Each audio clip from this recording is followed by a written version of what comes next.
Yep. All right. We're with Orna Kiesel. She's 53. She's from a very small town outside of Cape Town called Sea Point. And we're going to begin our story here. What happened in 1976? 1976 was the year that I was at school with a couple of girls. I was just on 14 years old. I had just turned 14, and we decided to go and get a couple of autographs from Tom Jones, who was appearing in South Africa in concert on tour that year.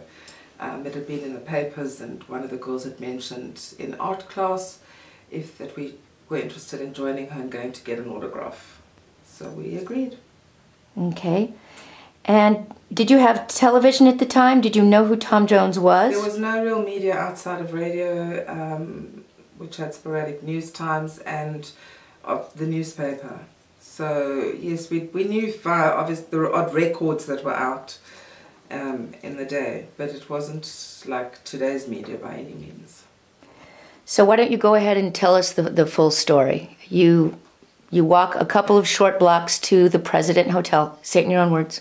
Okay, well, we had decided to go and collect the autograph, and we went home after school and we got redressed into casual clothing, and we made our way over to the President Hotel where Tom Jones was apparently staying, and we walked into the lobby area, which was filled with a lot of people milling around, signing in, checking into the hotel, and we stood there and we were almost about to be ushered out by the concierge, like we were bothersome, sort of just to get shifted out, and we had asked, we were coming for an autograph, and a Rolls Royce drove up and stopped outside the lobby, the front lobby doors, and the back window rolled down, and there were two men sitting at the back, and the one gentleman leaned forward across the other, and he kind of he looked at us, and he honed in on me, and as they got out the car, it was a couple of seconds, he asked me how old I was, and I was cheeky in those days, and I went, why? And the bodyguard turned around and responded instead of him and said, oh, he just wants to know if it's legal. And I had no clue. I had no idea what they were talking about. We were uneducated in any form of sexual education in that era, in those days. Things were never discussed really. So you kind of brushed it off. It was not just a matter of not understanding.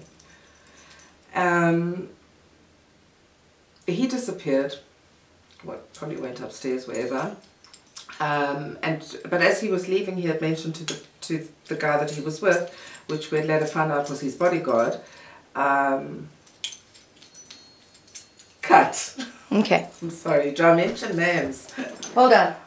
That's all good. Let's just test the sound core. Okay. Let's turn everything off. Open the door for a sec. All right.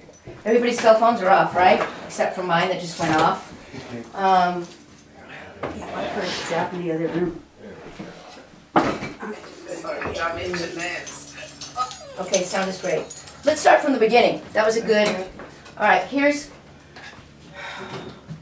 what this is going to be easier than the interview we did, because what I'm going to have you do is encapsulate it. I asked you for the tissues for me, not for you. Where did they go? Hold on. Yeah, that's fine. I don't care.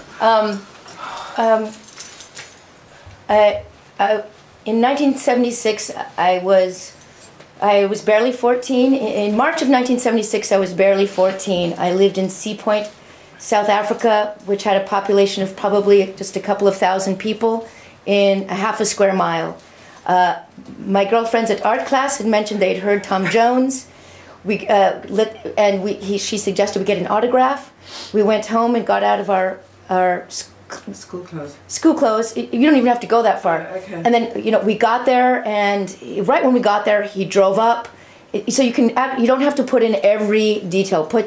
Right now we're putting in details that are extremely relevant to the story. Okay. The rest is going to be the long copy that people are going to read. So for now, you don't have to. But do I mention, because we didn't mention his name? You're not going to mention John Middleton. No, okay. No. His bodyguard, yeah. So there's going to be no names, but you can mention the name of the Sunday school. Okay. You know. Yeah. All phones are off. Okay, I'm going to cut all of this. So, Are we starting from scratch? we're starting from scratch.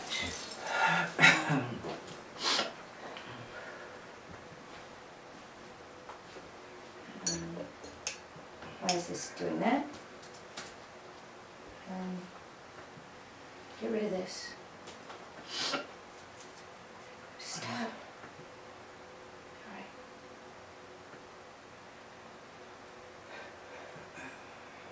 Return. There we go. Why is it on guitar now? Oh no.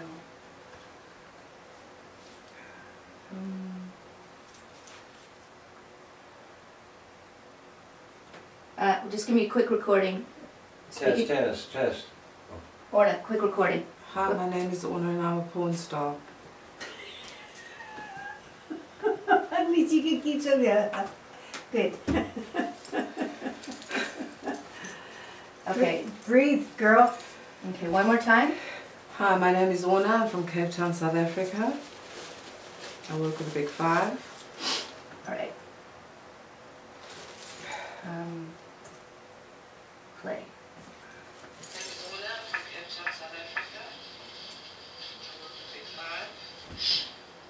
Okay. I'm gonna give you a break. If there's something wrong with the sound, I'm not gonna put it through like that. Just give us 2 seconds. You can. I've hit something that's made it a guitar instead of a voice. I can hear, it's like reverberating. Oh, that might have been the fan. No, it's not. You know, Corey, what you can do is if you leave it on but just turn it that way, then I get the air, but it doesn't come into the eyes. Yeah. Corey, run and get Mr. Tit real quick. Fuck! Will you do it? Yeah. It's just.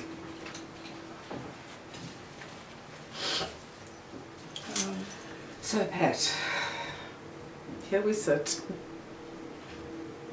Then long ways coming to this girl.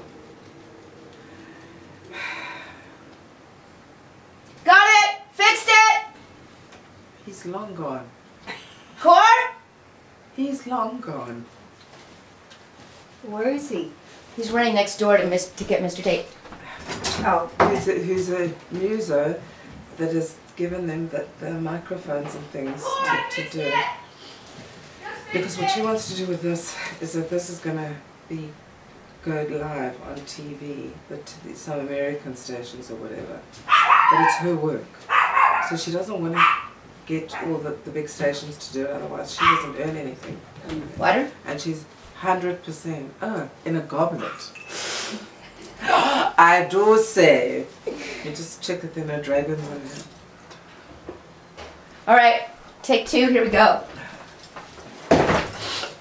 So in other words, you can kind of cut to the chase, as we say, but all the details are beautiful and they're all going to be in the longer story. No, that I moved specifically. What? Oh, The fan. okay. No, the Turning fan it is off. off now. Oh, We're just, okay. I was just putting it on now to cool things down. Alright, ready?